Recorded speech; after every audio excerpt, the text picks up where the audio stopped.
Hello friends, मैं सुधीर स्वागत करता हूं आप सभी का आपके अपने चैनल स्कोर मैक्स पे। और आज हम डिस्कस करने वाले हैं आपकी IBO 1 के ब्लॉक 1 के इम्पोर्टेंट क्वेश्चंस। तो सबसे पहले इसमें जो इम्पोर्टेंट क्वेश्चन आता है आपके ब्लॉक 1 में IBO 1 के, वो है इंटरनेशनल इन्वायरमेंट। इंटरनेशनल इन्वायरमेंट में क्या होता है कि जब हम ट्रेड करते हैं तो जो चीज़ें हमारे ट्रेड को इफेक्ट करती हैं उसे हम इंटरनेशनल इन्वायरमेंट कहते हैं, जो कि इंटरनेशनल लेवल पर होती है।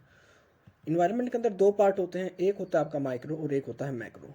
माइक्रो मतलब जो आपकी ऑर्गेनाइजेशन को, आपकी फर्म्स को डायरेक्ट इफेक्ट करता है, और मैक्रो जो आपकी फर्म्स को, आपकी ऑर्गेनाइजेशन को इनडायरेक्ट वे में इफेक्ट करता है। इसके बाद आपकी थ्योरीज ऑफ ट्रेड आती है, मतलब थ्योरीज की क्या रूल्स है, क्या रेगुलेशन है, हमें क्यों नीड पड़ी अपने ट्रेड को कह सकते हैं इफेक्टिव वे में और एफिशिएंसी करने के लिए हमें थ्योरीज ऑफ ट्रेड की नीड पड़ी। इसके अंदर जो इंपॉर्टेंट थ्योरीज हैं आपकी, दो थ्योरीज हैं, एक है आपकी एब्सोल्यूट एडवांटेज थ्योरी और दूसरी है आपकी कंपैरेटिव एडवांटेज थ्योरी। तो अगर इन दोनों थ्योरीज के ऊपर क्वेश्चन आते हैं तो इनके क्वेश्चन लॉन्ग आएंगे, क्योंकि वो इसमें आपको एग्जांपल भी आपसे पूछेंगे, आप इसमें एग्जांपल्स के थ्रू, टेबल्स के थ्रू इन थ्योरीज को एक्सप्लेन करोगे। नेक्स्ट क्वेश्चन बनता है इस आपकी ब्लॉक से balance of payment and balance of trade. तो बैलेंस ऑफ पेमेंट होता क्या है कि एक साल के अंदर हमारी कंट्री के रेजिडेंट जो भी अदर कंट्री के रेजिडेंट्स के साथ जो भी इकोनॉमिक वे में जितनी भी ट्रांजेक्शन्स करते हैं वो सारी रिकॉर्ड होती हैं एक बुक के अंदर, जिसे कि हम बैलेंस ऑफ पेमेंट कहते हैं। और जब हम बात करते हैं सिर्फ ट्रेड की, एक्सपोर्ट इंपोर्ट की, तो वो चीज़ जहाँ पर कह सकते हैं रिकॉर्ड होती है वो हमारा बैलेंस ऑफ ट्रेड होता है। अब हमारे बैलेंस ऑफ पेमेंट के कौन कौन से कंपोनेंट होते हैं, मतलब इसमें कौन कौन से अकाउंट होते हैं, हमारे करंट अकाउंट है, कैपिटल अकाउंट है, रिजर्व अकाउंट है। फिर what factors affect the BOP and methods to improve it, मतलब कौन कौन से फैक्टर हैं जो कि हमारे BOP को इफेक्ट करते हैं या डिसबैलेंस कर देते हैं, और फिर उसको किस तरह इम्प्रूव किया जाता है। नेक्स्ट क्वेश्चन बनता है आपका ट्रेड पॉलिसी से रिगार्डिंग, कि आपकी ट्रेड पॉलिसी क्या होती है, कि जब हम किसी दूसरी कंट्री के साथ ट्रेड करते हैं तो एक रूल्स रेगुलेशंस को फॉलो करते हैं जिसके थ्रू कि हम उस ट्रेड को इजीली वे में कर पाएँ। इसके अंदर आपका tariff versus non tariff barriers, तो हर कंट्री अपनी कंट्री के कह सकते हैं ट्रेड को बचाने के लिए, अपनी इंडस्ट्रीज को सिक्योरिटी प्रोवाइड करने के लिए, उनको डेवलपमेंट के लिए कुछ ना कुछ वहाँ पर टैरिफ और नॉन टैरिफ बैरियर्स लगाती है। और इसी में होता है आपका कोटा वर्सेस टैरिफ, कि कोटा और टैरिफ में क्या डिफ्रेंशिएशन है। तो इन सभी क्वेश्चंस के बारे में थोड़ा बहुत देखते हैं। तो सबसे पहले हम बिजनेस इन्वायरमेंट में देखते हैं। बिजनेस इन्वायरमेंट में दो पार्ट हैं आपके, एक है आपका माइक्रो इन्वायरमेंट, एक होता है आपका मैक्रो इन्वायरमेंट। अब माइक्रो इन्वायरमेंट की बात करें, micro environment refers to such players whose decisions are actively have or directly affect the business activity, जो आपकी बिजनेस की एक्टिविटी को डायरेक्टली इफेक्ट करते हैं, चाहे आपका इंटरनेशनल लेवल का इन्वायरमेंट हो या नेशनल लेवल का इन्वायरमेंट हो। इन्वायरमेंट के अंदर हम दो ही पार्ट आएंगे आपका, एक माइक्रो आएगा, एक मैक्रो आएगा। अब माइक्रो के अंदर जो आपके बिजनेस को डायरेक्टली इफेक्ट करते हैं, जैसे कि आपके मिडल मैन, आपके ट्रांसपोर्टर्स, या फिर आपके वेयर हाउसेज, नेक्स्ट आपकी एडवर्टाइजिंग, नेक्स्ट आपकी marketing agencies, customers, competitors and general public. तो ये सब कुछ ऐसे फैक्टर्स हैं या इसमें ऐसे प्लेयर्स हैं जो हमारे बिजनेस को डायरेक्टली इफेक्ट करेंगे। अब अगर कॉम्पिटिटर अपने प्रोडक्ट की वैल्यू को गिरा देगा तो क्या होगा इसका इफेक्ट, उसका डायरेक्ट इफेक्ट हमारी प्रोडक्ट की डिमांड पर आएगा। अगर हमारे पास वेयर हाउस अच्छे नहीं है तो मार्केट में अच्छे प्रोडक्ट को टाइम पर अवेलेबल नहीं करवाएंगे तो उसका इफेक्ट होगा। ट्रांसपोर्ट सिस्टम नहीं है तो उसका इफेक्ट दिखेगा। तो मतलब वो इफेक्ट, वो कह सकते हैं वो प्लेयर जो हमारे बिजनेस को डायरेक्टली इफेक्ट करते हैं। मैक्रो होता है कि जो एक तरह से हमारे बिजनेस को डायरेक्टली इफेक्ट ना करके इनडायरेक्टली वे में इफेक्ट करते हैं।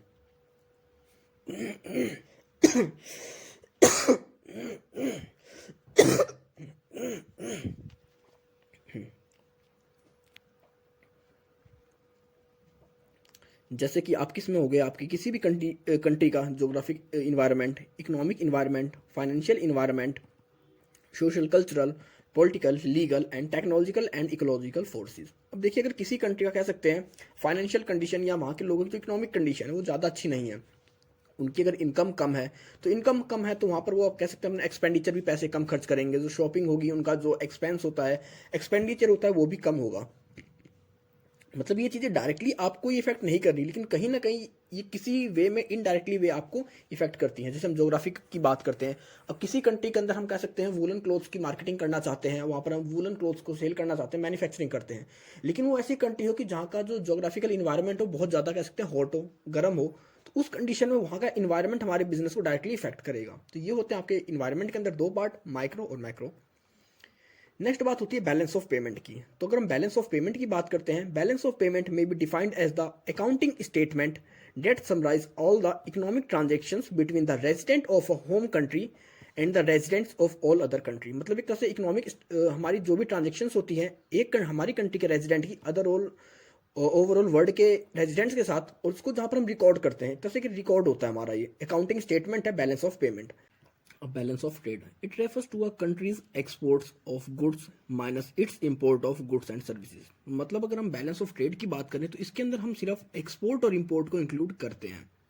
एक्सपोर्ट माइनस इंपोर्ट जो भी बैलेंस आता है वो कहलाता है हमारा बैलेंस ऑफ ट्रेड।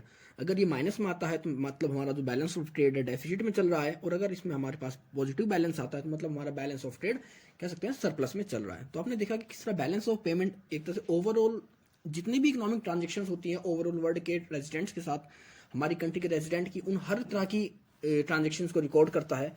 और अब बैलेंस ऑफ ट्रेड की बात करते हैं तो ये सिर्फ हमारे एक्सपोर्ट और इंपोर्ट की ट्रांजेक्शन को रिकॉर्ड करता है। तो इनका डिफरेंस भी आ सकता है कि बैलेंस ऑफ पेमेंट और बैलेंस ऑफ ट्रेड के अंदर क्या डिफरेंस होता है। अब बात करते हैं components of balance of payment. अब बैलेंस ऑफ पेमेंट के कंपोनेंट्स क्या क्या हैं, तो इसमें 3 तरह के अकाउंट होते हैं जो कि रिकॉर्ड किए जाते हैं। एक होता है आपका करंट अकाउंट, दूसरा होता है आपका कैपिटल अकाउंट, और तीसरा होता है आपका रिजर्व अकाउंट। अब कैपिटल अकाउंट के अंदर जो सबसे पहला पार्ट होता है, सॉरी करंट अकाउंट के अंदर, वो होता है मर्चेंडाइज गुड्स। मतलब इसके अंदर हमारे पास जो भी विजिबल गुड्स का हम एक्सपोर्ट या इंपोर्ट करते हैं उसको यहाँ पर शो किया जाता है। दूसरा होता है non monetary gold movements. Gold is use as a payment. मतलब कुछ ऐसी भी ट्रांजेक्शन होती है जहां पर कि हम कैश का यूज ना कर गोल्ड का यूज करते हैं उसकी पेमेंट के लिए, तो यहाँ पर उनका यूज किया जाता है, उनको शो किया जाता है। और तीसरा होता है इनविजिबल। इनविजिबल में हम सर्विसेज के एक्सपोर्ट और इंपोर्ट की जो पेमेंट होती है उसको शो करते हैं। नेक्स्ट अकाउंट होता है इसके अंदर कैपिटल अकाउंट। अब कैपिटल अकाउंट के अंदर हम बात करते हैं प्राइवेट ट्रांजेक्शंस बाय बिजनेस और इंडिविजुअल। अब जो हमारे प्राइवेट प्लेयर्स हैं, बिजनेसमैन हैं, एंटरप्रेन्योर्स हैं, वो भी जो भी ट्रांजेक्शंस करते हैं प्राइवेट बेस पर उनको दिखाते हैं। नेक्स्ट आपकी जो बैंकिंग की ट्रांजेक्शंस होती हैं, बैंकिंग के कह सकते हैं काम होते हैं, उनको दिखाया जाता है। और तीसरा होता है इसके अंदर जो यूज किया जाता है, जिस पार्ट को इसमें ऐड करते हैं, वो होता है ऑफिशियल। मतलब ऑफिशियल क्या होता है, transactions that are affecting assets and liability held by governments. मतलब अगर हमारी कोई ऐसी ट्रांजेक्शंस हमारी गवर्नमेंट कर रही है और जिससे गवर्नमेंट की कह सकते हैं असेट्स या लायबिलिटी के ऊपर इफेक्ट पड़ता है, उसे शो करते हैं। जैसे हमारी कंट्री की गवर्नमेंट किसी दूसरी कंट्री गवर्नमेंट से लोन लेती है या कोई रिलीफ लेती है, तो उन चीज़ों को हम इसमें दिखाते हैं। और लास्ट होता है आपका रिजर्व अकाउंट। अब रिजर्व अकाउंट अगर आपके पास कह सकते हैं करंट अकाउंट के अंदर आपके पास सेविंग है, मतलब आपका जो बैलेंस ऑफ ट्रेड था वो सरप्लस में, तो वो इसके अंदर इंक्लूड हो जाएगा। अगर आपके पास प्रीवियस ईयर का कोई बैलेंस था जो आपके पास ज़्यादा था, रिजर्व में था, तो वो यहाँ पर यूज हो जाता है। तो कंपोनेंट में आपने देखा आपका करंट अकाउंट होता है, capital account, reserve account. Current account के अंदर 3 चीज़ों को दिखाते हैं। मर्चेंडाइज के अंदर सिर्फ एक्सपोर्ट इंपोर्ट को ऐड करते हैं। नॉन मॉनेटरी गुड्स के अंदर हम जहां पर हम गुड्स का यूज करते हैं एज अ पेमेंट मेथड, उनको यूज यहाँ पर डिस्क्राइब करते हैं। लास्ट होता है आपका इनविजिबल। कैपिटल के अंदर हम प्राइवेट इन्वेस्टर्स, बैंकिंग ट्रांजेक्शन या हमारी जो गवर्नमेंटल ट्रांजेक्शन होती हैं उनको दिखाते हैं। और फैक्टर अफेक्टिंग बीओपी, मतलब कौन कौन से फैक्टर्स हैं जो हमारे बैलेंस ऑफ पेमेंट को इफेक्ट करते हैं। तो अगर हम करंट अकाउंट के अंदर की बात करें, इसके अंदर किसी भी कंट्री के अंदर inflation rate, national income, government restrictions, exchange rate, ये सारे हमारे इफेक्ट करते हैं करंट अकाउंट को, बैलेंस ऑफ पेमेंट के। और हमारा जो कैपिटल अकाउंट होता है इसको कौन इफेक्ट करता है, हमारी गवर्नमेंट की पॉलिसीज। क्योंकि कैपिटल अकाउंट के अंदर नॉर्मली आपके जो प्राइवेट प्लेयर्स हैं उनकी जो ट्रांजेक्शन होती है या आपकी बैंकिंग ट्रांजेक्शन होती है या वो ट्रांजेक्शन जो कि गवर्नमेंट करती है अदर कंट्रीज के साथ, तो नॉर्मली इसके अंदर जो पॉलिसीज होती है वो सारी गवर्नमेंट ही बनाती है। तो यहाँ पर जो गवर्नमेंट की पॉलिसीज होती है वो इफेक्ट करती है हमारे बैलेंस ऑफ पेमेंट के कैपिटल अकाउंट को। अब कई बार क्या होता है कि when disequilibrium arises the following measures are usually adopted. अब कई बार क्या होता है, हमारे बैलेंस ऑफ पेमेंट का जो बैलेंस होता है वो डेफिसिट में चला जाता है, मतलब माइनस में चला जाता है। तो उस कंडीशन में हमें क्या करना चाहिए। अब माइनस का मतलब क्या है, यहाँ पर हमारा जो एक्सपोर्ट का बैलेंस होता है वो ज़्यादा हो जाता है कंपेरिजन टू इम्पोर्ट, या फिर यूँ करें यहाँ पर हमारे खर्चे ज़्यादा हो जाते हैं और हमारी बचत होती है वो कम होती है। जो हमारी बचत कम है और हमारे खर्चे ज़्यादा हैं तो हम माइनस में चले जाते हैं। तो उस कंडीशन में हमें क्या क्या करना चाहिए, उसको किस तरह बैलेंस करना चाहिए। तो सबसे पहला मेथड है यूज ऑफ पास्ट रिजर्व। हमारे पास जो पास्ट रिजर्व है उनका यूज कर सकते हैं उसको बैलेंस करने के लिए। नेक्स्ट है बोरोविंग फ्रॉम आईएमएफ, हम आईएमएफ से लोन ले सकते हैं। नेक्स्ट है monetary and physical policy measures, हम अपनी कह सकते हैं जो हमारी फिजिकल पॉलिसीज है, मॉनेटरी पॉलिसीज है, उनको चेंज कर सकते हैं, उनमें अमेंडमेंट कर सकते हैं। नेक्स्ट आपका एक्सचेंज रेट एडजस्टमेंट, हम अपने एक्सचेंज रेट को एडजस्ट कर सकते हैं। और लास्ट पॉइंट इसके अंदर आपका डिक्रीज इंपोर्ट। अगर आप इनमें से कुछ भी नहीं कर पा रहे हैं तो आप कोशिश करें कि आप अपने इंपोर्ट को डिक्रीज करें, कम करें, क्योंकि जब आप अपने इंपोर्ट को कम कर लोगे तो कहीं ना कहीं वो अपने आप आपके बैलेंस ऑफ पेमेंट को बैलेंस कर देगा। अब इसके अंदर हम बात करते हैं टैरिफ बैरियर्स। जब इंटरनेशनल लेवल पे हम ट्रेड करते हैं तो कुछ कंट्रीज अपनी कंट्रीज में कुछ ना कुछ बैरियर्स लगा देती हैं अपने डोमेस्टिक कंट्री की जो कह सकते हैं ऑर्गेनाइजेशंस है, जो इंडस्ट्रीज है, उनको सेव करने के लिए, एक तरह से उनको सिक्योरिटी प्रोवाइड करने के लिए कि वो इजी वे में डेवलप हो सके। तो दो तरह के मेजर्स लिए जाते हैं इंटरनेशनल ट्रेड के अंदर अपनी कंट्री की इंडस्ट्रीज को बचाने के लिए, उनको सिक्योरिटी देने के लिए, उनकी ग्रोथ के लिए। तो एक तो होता है आपका टैरिफ बैरियर और दूसरा होता है नॉन टैरिफ बैरियर। एग्जाम में ये भी आपसे इनका डिफरेंस भी पूछ सकते हैं, हो सकता है लॉन्ग क्वेश्चन आ जाए tariff barrier versus non tariff barriers, जिसमें पहले आपको बताना पड़ेगा, फिर इनके जितने पॉइंट्स हैं, फिर इनके एग्जाम्पल भी आपको देने पड़ेंगे। अब टैरिफ बैरियर के अंदर हम बात करते हैं, नॉर्मली 3 तरह के टैरिफ बैरियर लगाए जाते हैं। एक होता है एड वैलोरम ड्यूटी, दूसरा होता है स्पेसिफिक ड्यूटी, तीसरी होती है कंपाउंड ड्यूटी। अब इनके एग्जांपल देख लें। एड वैलोरम ड्यूटी की बात करें, means a tax impose as the percentage of the value price of the imported goods. Example 10% of the total value of goods. मतलब एक तरह से आप जितना भी इंपोर्ट हमारी कंट्री के अंदर एक्सपोर्ट करोगे, इंपोर्ट करोगे, मतलब आप दूसरी कंट्री में हम जितना भी इंपोर्ट करेंगे या हम दूसरी कंट्री से जितना भी इंपोर्ट करेंगे प्रोडक्ट, किसी दूसरी कंट्री से प्रोडक्ट को इंपोर्ट करेंगे, तो उसके ऊपर हमारी गवर्नमेंट रेस्ट्रिक्शन लगा देगी कि अगर आप हमारी कंट्री के अंदर 1 लाख रुपए के प्रोडक्ट को सेल करते हो, एक्सपोर्ट करते हो हमारी कंट्री के अंदर आप, या हमारी कंट्री में इंपोर्ट करते हो। एग्जाम्पल देख सकते हैं, जैसे एक कंट्री है, हम इसको इंडिया ले सकते हैं, इंडिया है, और ये कह सकते हैं कि अमेरिका है। तो अगर अब अमेरिका का कोई ट्रेडर हमारी कंट्री के अंदर वो अपने प्रोडक्ट को सेल करना चाहता है, तो जितने प्रोडक्ट की वैल्यू हो सकता है ये प्रोडक्ट की जो वैल्यू रही हो, ये 100 रुपीज़ की वैल्यू के प्रोडक्ट इसने हमारी कंट्री के अंदर, हमारी इकोनॉमी के अंदर आके सेल करे, तो अब इसके लिए उसे क्या करना पड़ेगा, 10 रुपीज़ हमारी गवर्नमेंट को एज अ टैक्स देना पड़ेगा। ये हमारी गवर्नमेंट फिक्स कर देती है कि आपका जितना भी आप प्रोडक्ट हमारी कंट्री में आकर सेल करोगे, हमारी कंट्री में एक्सपोर्ट करोगे, इंपोर्ट करोगे, उसका एक फिक्स परसेंटेज होता है, वो आपको देना ही पड़ेगा। परसेंटेज उसी तरह आपका डिफाइन होगा, आपका जितना ट्रेड बढ़ता जाएगा, आपका उतना ही जो कह सकते हैं अमाउंट होता है वो भी इंक्रीज होता जाएगा। नेक्स्ट होता है कि अब हम कोई स्पेसिफिक ड्यूटी लगा देते हैं, कि मतलब जैसे कोई दूसरी कंट्री से हम प्रोडक्ट को, दूसरी कंट्री हमारी कंट्री के अंदर प्रोडक्ट को इंपोर्ट कर रही है हमारी कंट्री में। फिर वही एग्जांपल लेंगे, यहाँ पर एक इंडिया है और अमेरिका है, और अमेरिकन कंट्री कोई प्रोडक्ट को हमारी कंट्री में लाकर सेल करती है, तो यहाँ पर क्या होगा, ये प्रोडक्ट हम यहाँ पर यूनिट की बात कर लेते हैं, यूनिट कि अगर आप 1 यूनिट हमारी कंट्री में सेल करोगे लाके, तो उसके ऊपर आपको 10 रुपीज़ देने पड़ेंगे। अब उस यूनिट की वैल्यू कितनी भी हो सकता है उस यूनिट की वैल्यू 100 रुपीज़ हो सकता है उसी यूनिट की वैल्यू 1000 रुपीज़ हो। अब यहाँ पर हमारी गवर्नमेंट को जो टैक्स लगता है, ये कह सकते हैं जो फिक्स टैक्स होता है, स्पेसिफिक ड्यूटी होती है, इसके अंदर हमें ये नहीं पता होता कि वो गुड्स की वैल्यू कितनी है, लेकिन हम एक फिक्स अमाउंट फिक्स कर देते हैं कि आपको अगर अपनी ये 1 यूनिट बेचनी है, तो इस 1 यूनिट के लिए आपको हमें इतना टैक्स पे करना पड़ेगा।